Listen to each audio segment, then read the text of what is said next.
Hello అండి అందరికి. ఇవి తాటాకు చేపలంట. మా వారిని మొన్న ఎండు చేపలు తీసుకురండి అని పంపిస్తే వెళ్ళారనమాట. తీసుకొచ్చిన తర్వాత ఇది ఏంటంటే ఇలాంటి చేపలు తీసుకొచ్చారు, నేను ఎప్పుడూ వండలేదు అనేసి అన్నాను.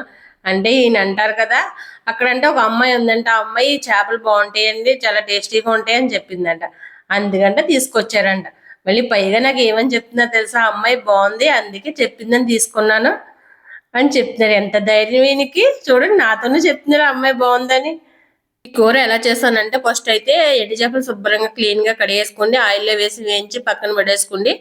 అదే ఆయిల్లో మళ్ళీ ఉల్లిపాయలు కూడా వేసి దోరగా వేగనిచ్చి, అల్లం వెల్లుల్లి పేస్ట్ కూడా వేగనిచ్చి, తర్వాత వంకాయ టమాటా కూడా వేసి బాగా మగ్గనివ్వాలి.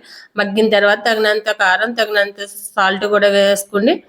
మనం పక్కన పెట్టుకున్న ఎండు చేపలు, అలాగే ఇందులో గుడ్లు కూడా వేసుకుంటే కూర అయితే టేస్టీగా ఉంటుంది. 2 గుడ్లు కూడా వేసాను నేను. తర్వాత ఈ మొత్తం అంతా కలుపుకుండి మనం కొంచెం కొద్దిగా వాటర్ పోసేసుకుని మూత పెట్టేసుకుంటే దగ్గరగా అయ్యేదాకా ఉంచితే, అలాగా లాస్ట్లో గరం మసాలా వేసుకుని కొద్ది కొత్తిమీర వేసి దించేసుకుంటే ఎండు చేపల కర్రీ అయితే సూపర్ టేస్ట్ ఉంటుంది.